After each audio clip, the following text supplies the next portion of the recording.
Hello and welcome back everybody to this Let's Play for Final Fantasy XIV. We left off last episode here at Camp Bearded Rock. We're going to take on a couple of, let's see, I think we have some regional Levequest, that's what they are, just to do some leveling up for our thaumaturge here. And so with that, let's go ahead and stand up, step away from the fire, and go over here to the ethereal crystal. Or what's this thing called? The aetherite, that's what it's called. Ethereal crystal.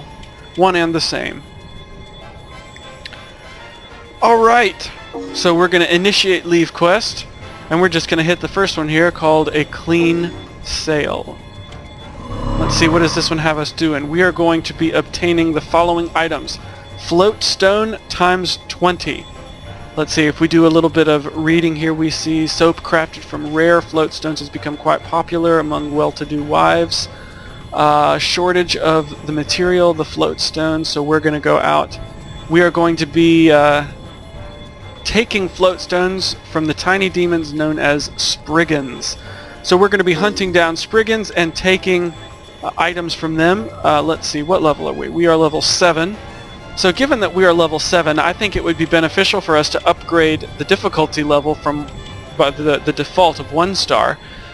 We can probably bump it up to 3 stars since that will bump the enemy level up. It will bump it up 6 levels, and since the default level is level 1, it'll add 6 levels to that. So we're going to be facing level 7 enemies, and that will match us at our level. So so that sounds like a pretty good deal. Let's go ahead and do that, and we will commence.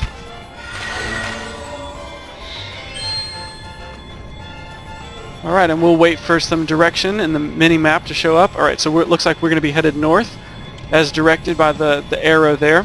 Not too far a run. Should be a pretty quick little hop, skip, and a jump. And we're looking for Spriggans. If memory serves, they're sort of a black color. They sort of look like rabbits that walk on their hind legs a little bit. They've got long ears. If I remember correctly. Oh, and we've got a... How about that? Just got this treasure chest that sort of appeared here for us. And my loot list. Oh, this is a good example, I guess, while we're here. Whenever you gather treasure from a treasure chest, it doesn't go straight into your inventory for whatever reason. I'm not really sure why. But if we look down on the bottom right of the screen, we can see that we've got a treasure chest icon flashing at us. If we select that, it tells us we are in possession of loot, and this icon will open the interface for distribution of the loot. I guess this is if you're in a party, you want to distribute this loot to someone else, or if you want to keep it yourself, you can make that decision here. If you look, we have a tab up here that says loot. That's our loot. This is our loot tab, and we've only got 1 item in here right now because that's the only item we've gotten from a treasure chest. So this is a bronze gladius, which is obviously used with the gladiator class. If you look down here, it says gladiator's arm requires gladiator or paladin. This tells us the class that you have to be in order to use it. It says required level 7. That means we have to be level 7. We are prohibited from using this until we achieve level 7 as a gladiator or a paladin. Some items and weapons you find it'll have a recommended level, but you don't have to meet that level in order to use it. But some items like this bronze gladius, it has a required level, which means you have to reach it. So anyway, we can't use that, but we're going to take it and probably sell it. So we're just going to take that, and that will move the item from the loot tab over to our items tab. And if we scroll down, we can find our bronze gladius right there at the bottom.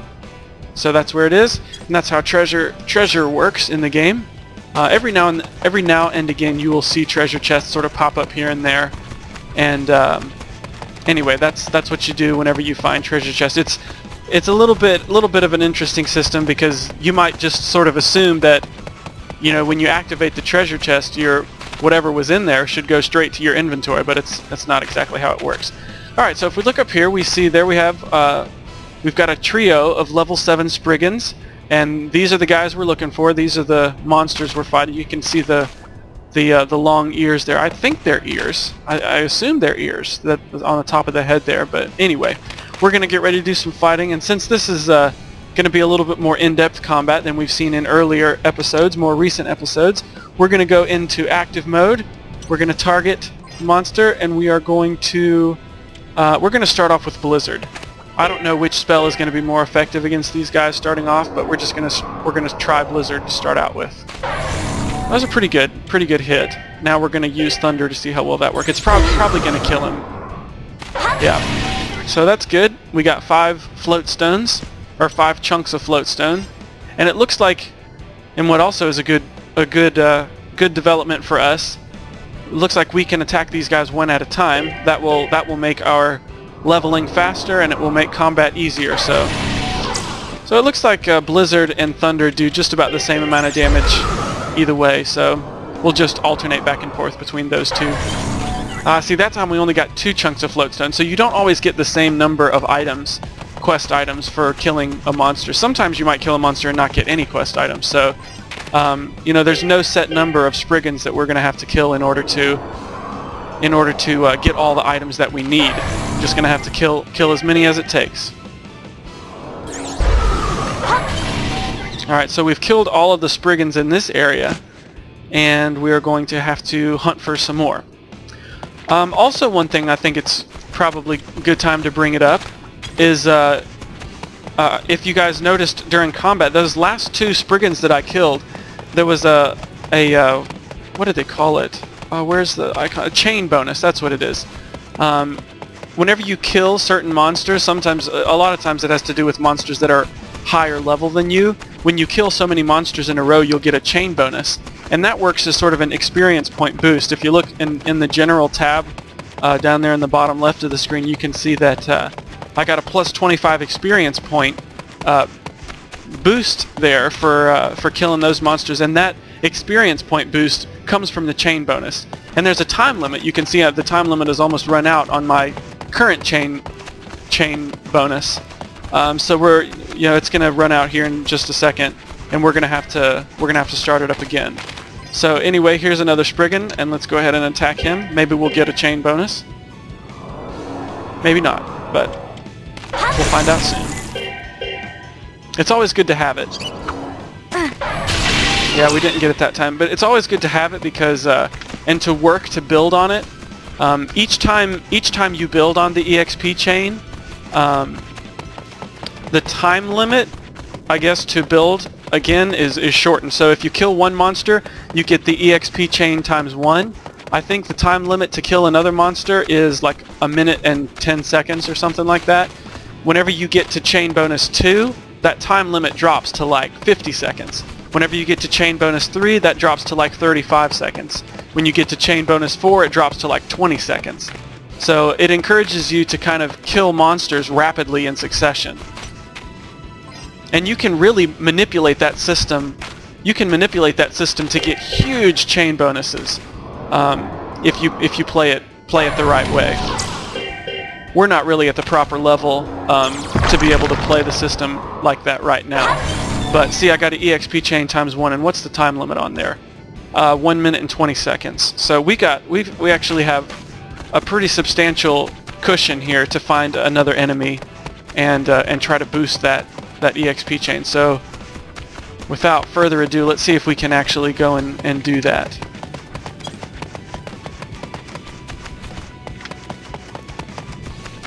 And we only need 1 more float stone.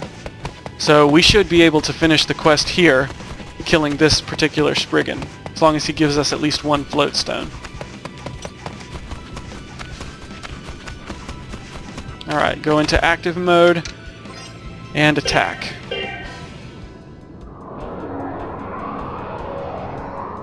We still have about 30 seconds left on our first chain bonus.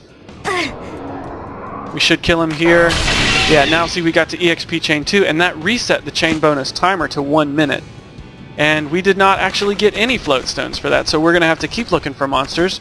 But that's okay, because it gives us a chance to push that EXP chain a little bit further along.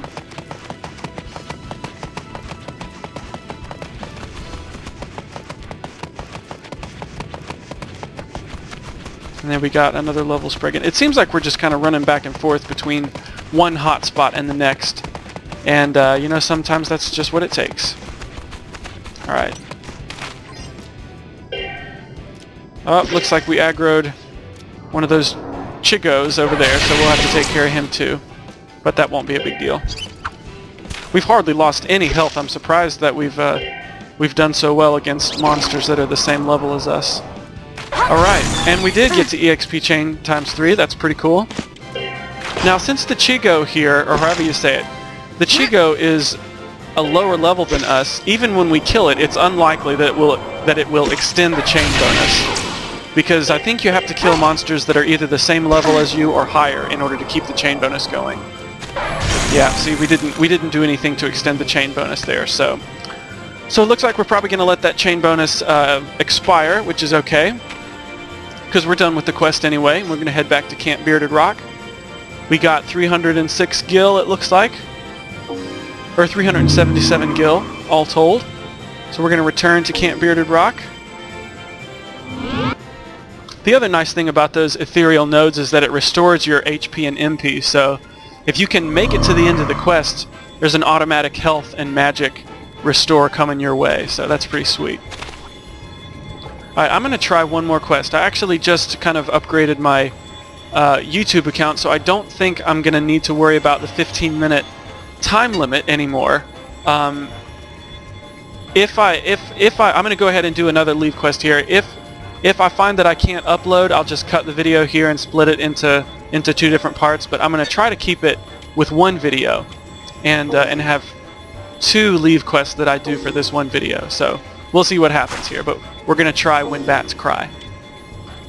And with this one, sounds like we're going to be fighting Wingrats. That's what most of these regional Levequests consist of. At least the battle Levequests are just gonna consist mostly of fighting monsters. So we're going to set the difficulty again to level 3, or to the 3-star difficulty. We're going to commence.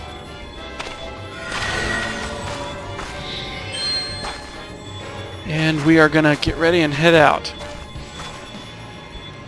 Looks like we're going to be headed south from Camp Bearded Rock, and it looks like it's going to be pretty close to us too, so maybe we won't have to worry about the time limit anyway. Even though we shouldn't have to worry about it at all now. But better to be safe than sorry, I think. It can take so long to upload these videos to YouTube, and I've had it happen to me where I upload the video and then after it's uploaded YouTube deletes it because the time limit is just a little bit over the limit, I guess, where I just extended it too far. So there's one Wingrat defeated. Looks like these guys aren't going to really give us too much trouble. Yeah, we're one-shotting these guys, and we leveled up to 8. Yay us.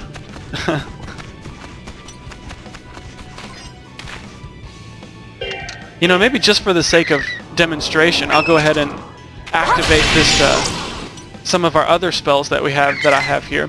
So to use the other spells, because I've got 2 offensive spells and I've got two I guess I don't want to say defensive spells, but spells that are meant to kind of buff us. So I'm going to use this Necrogenesis on us, and that will restore HP whenever we cast our next spell. So that's dependent on us casting another spell here. I'm going to cast Blizzard, and that should destroy the Wingrat, and it should also heal us. Yeah, see there, so we just about healed entirely. So that's kind of a useful move. The other thing we have here, again, you have to target yourself before you can use these support spells. That's a better term, support spells. But we also have Parsimony, which reduces the MP cost of the next attack spell by half and restores MP when it's cast. So let's see what happens there. We cast Parsimony, and it looks like there's a time limit up here. If you look at the top of the screen, we have a time limit for how long this support spell will last. So we have that. We're going to target the Wingrat, and we're going to cast Thunder. And that should, let's see, it will,